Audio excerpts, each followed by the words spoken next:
Shalom, selamat malam Bapak Ibu yang terkasih dimanapun kita berada pada saat ini.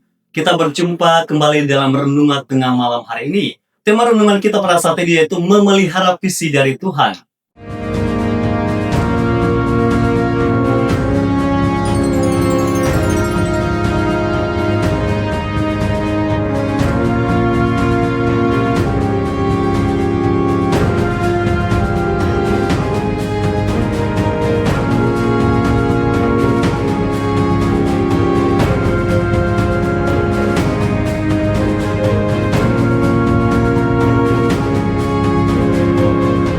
Di dalam Amsal pasal 4 ayat 23 berkata demikian, "Jagalah hatimu dengan segala kewaspadaan, karena dari situlah terpancar kehidupan." Bukti nyata bagi kehidupan kita bahwa membawa hati kepada Tuhan melalui doa, belajar kepada firman Tuhan, di mana firman Tuhan adalah sarana yang efektif untuk mendeteksi hati kita melalui kebenaran firman Tuhan itu sendiri, serta siap dibentuk oleh Allah. Hanya Tuhanlah yang dapat memberikan hati setiap kita melalui pimpinan Roh Kudus dalam hidup kita.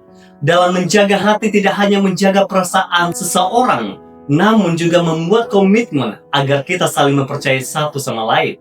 Kalau kita melihat cerita Abraham, bagaimana hatinya pada saat Tuhan meminta korban sembelihan untuknya. Ini adalah ujian yang paling sulit bagi Abraham melalui visi dari Allah. Karena Allah menyuruh dia untuk mengorbankan anaknya yang tunggal, yaitu Ishak. Ini adalah suatu perintah yang nampaknya berlawanan dengan visi yang Allah sudah pernah berikan kepada Abraham. Namun di saat tak berpengharapan lagi, dengan Ishak di atas mezbah, Allah melangkah masuk dan memperlihatkan domba jantan sebagai pengganti korban sembelihan bagi dia, karena Allah sendiri melihat hati Abraham tulus dan tunduk kepada rencananya. Dan Allah sendiri yang membangkitkan kembali visi Abraham. Dia mengembalikan Ishak dan Allah menggenapi perjanjiannya kepada Abraham. Bagaimana kita tahu bahwa visi itu datang dari Allah?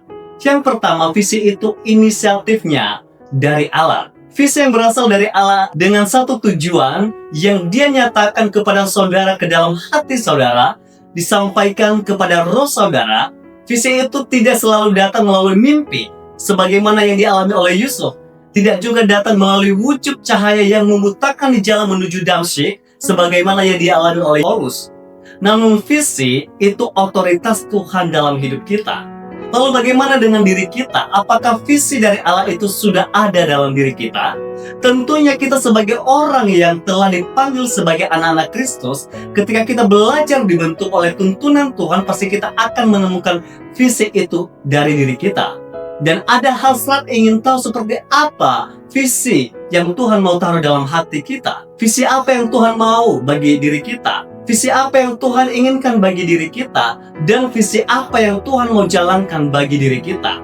Hal ini merupakan hasrat yang timbul di saat kita merindukan visi Tuhan hadir dalam hidup kita. Jadi ketika visi itu sudah ada, kita akan mengerami visi tersebut adalah dengan melalui puasa, doa, dan merenungkan, di mana kita dipanggil untuk membulatkan pikiran kita sehubungan dengan visi yang Allah sudah berikan kepada kita dan merefleksikan pada penggenapan dan penyataannya sampai Allah menjelaskan perinciannya dalam hidup kita. Yang kedua, visi itu akan diuji. Visi akan diuji melalui banyak masalah atau persoalan, melalui banyak tantangan dan hal-hal yang tidak menyenangkan lainnya. Pada umumnya, visi itu akan membawa saudara ke dalam konflik dengan orang-orang lain yang berusaha agar saudara keluar dari visi tersebut dan mengatakan bahwa visi saudara itu bukan dari Allah. Bahkan beberapa tindakan tertentu akan ditujukan kepada saudara, sementara saudara bergerak ke dalam visi yang Allah sudah berikan kepada saudara. Itu merupakan bagian dari proses ujian Allah sehubungan dengan visi yang telah diberikan kepada saudara. Firman Tuhan selalu diuji, dan bagian dari proses pengujian adalah dengan diizinkannya oleh Tuhan timbulnya oposisi untuk melawan saudara.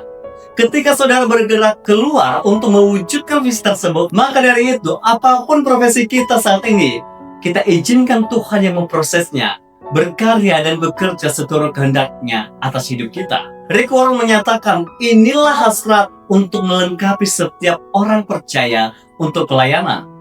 yang berarti dengan menolong mereka menemukan karunia dan bakat yang sudah diberikan Tuhan kepada mereka. Oleh sebab itu, saudara-saudari, dengan memelihara visi dari Tuhan adalah keberadaan hati kita.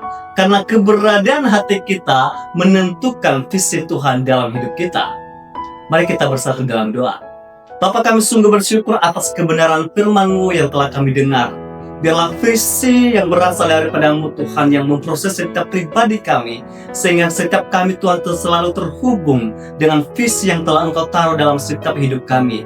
Kami percaya Tuhan, tuntunan dan penyertaan-Mu dalam hidup kami, di dalam setiap hal yang kami lakukan pada saat ini, kami percayakan ke dalam tangan pengasihan-Mu Tuhan.